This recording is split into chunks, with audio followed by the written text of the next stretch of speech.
ফের ডেরায় নিউজ 18 বাংলা। মেমারিতে পাক গুপ্তচর সন্দেহে গ্রেফতার করা হয়েছে দুজনকে। ধৃত মুকেশ এবং রাকেশ, সেই দুজন ভাড়া বাড়িতে থাকতো। আর সেই ভাড়া বাড়ির ছবি এবার নিউজ 18 বাংলায়। যে ছবি আপনাদের দেখাচ্ছি, ভাড়া বাড়ির ভেতরের ছবি আমাদের হাতে, দেখুন সেই ছবি, তালাবন্ধ ঘরের ভেতরের ছবি নিউজ 18 বাংলায়।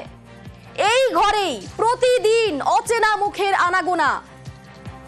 এই ঘরে কি হতো, যে ছবি আমরা দেখতে পাচ্ছি, সেখানে একটা হোয়াইট বোর্ডও রয়েছে। তাহলে সেই হোয়াইট বোর্ডে কি কিছু প্রশিক্ষণ দেওয়া হতো? সেখান থেকে কি পাক এনজিওর সঙ্গে যোগাযোগ করা হতো? এই প্রশ্নগুলোই আরো জোরালো হচ্ছে।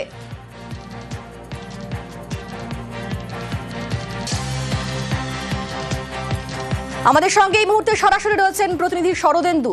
শরদেন্দু, সেই ভেতরের ছবিটা আমরা দেখতে পাচ্ছি যেখানে ভাড়া থাকতো সেই দুজন ধৃত, সেই ঘর থেকে ঠিক কি কি হতো এখনো পর্যন্ত যা দেখা যাচ্ছে তা দেখে মোটামুটি কি অনুমান করা হচ্ছে? এখান থেকেই কি পাকিস্তানের সঙ্গে কোনোভাবে যোগাযোগ করতো সেই ধৃতরা? একেবারেই সেই প্রশ্নই সামনে আসছে, কারণ এই যে ঘর এবং এই ঘরের অবস্থানগত দিকটাও কিন্তু খুব গুরুত্বপূর্ণ। কাছেই হচ্ছে জিটি রোড এবং একেবারে ঘরের বাইরের দরজা বারান্দায় পা রাখলেই জিটি রোডের কারা আসছে যাচ্ছে তা যেমন দেখা যায়, তেমনি পুলিশের আনাগোনাও দেখা যায়। স্বাভাবিকভাবেই একটা এই যে শান্তিপূর্ণ এলাকায় এই ঘর বেছে নেওয়া হয়েছিল কোনো রকম যাতে কেউ কোনো সন্দেহ না করে, এবং যেটা জানা যাচ্ছে যে তারা কিন্তু কারোর সঙ্গেই কোনো রকম মেলামেশা করতো না, এমনকি পাশের ঘরের ব্যক্তিদের সঙ্গেও সেভাবে আলাপ পরিচয় রাখতো না। এবং যেটা এখানে এসে আমরা বাসিন্দাদের সঙ্গে কথা বলে জানতে পারছি যে অন্তত 7 জন থাকতো একটি ঘরে, এবং দিনের বেশিরভাগ সময়ে কিন্তু অনেক অচেনা মুখের আনাগোনা ছিল এখানে। এবং এই যে বোর্ড, সেই বোর্ডের মাধ্যমে কি প্রশিক্ষণ চলতো, এই প্রশ্ন কিন্তু এখন বড় হয়ে দেখা দিয়েছে। কারণ ইতিমধ্যেই মুকেশ এবং রাকেশকে এসটিএফ গ্রেপ্তার করেছে পাক গুপ্তচর বৃত্তির জন্য, পাক গুপ্তচর সংস্থার সঙ্গে যোগাযোগের জন্য। কারণ যেটা জানা যাচ্ছে যে তাদের এখানকার মোবাইলে সিম ব্যবহার করার জন্য পাক গুপ্তচর সংস্থার অফিসারের হাতে তুলে দিয়েছিল, সেই নাম্বার পাঠিয়ে দিয়েছিল, এবং তা অ্যাক্টিভেট করার জন্য যে ওটিপির প্রয়োজন হয় সেই ওটিপিও তারা তাদের হাতে তুলে দিয়েছিল।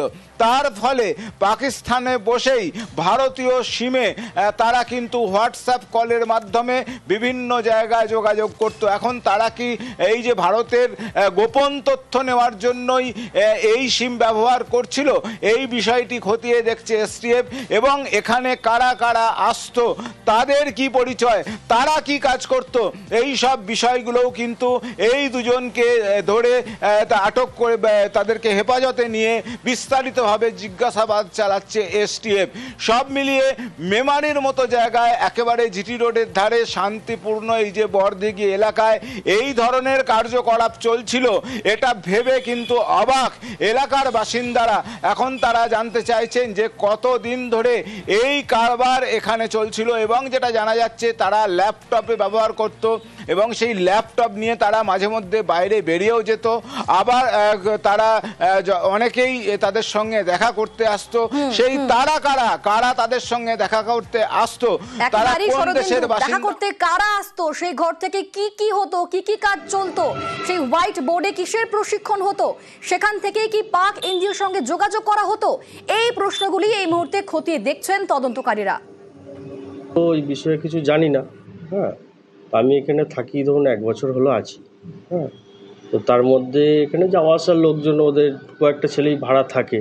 তো এমনি কজন থাকতো ঘরটা? থাকতো 5-7 জনকে দেখা যেত, 5-7 জন থাকতো। একজন ভদ্রমহিলা থাকতেন, উনি রান্নাবান্না করতেন, ইয়ে করতেন, ওনাদেরই বাড়ি, ওনার ছেলেও থাকতো। দিনে লোকজন বাড়তো, শুনেছি নাকি চার্চের কোনো খ্রিস্টানদের কোনো প্রোগ্রাম করতো, সেই কারণে এখানে আরও কিছু লোকজন আসতো।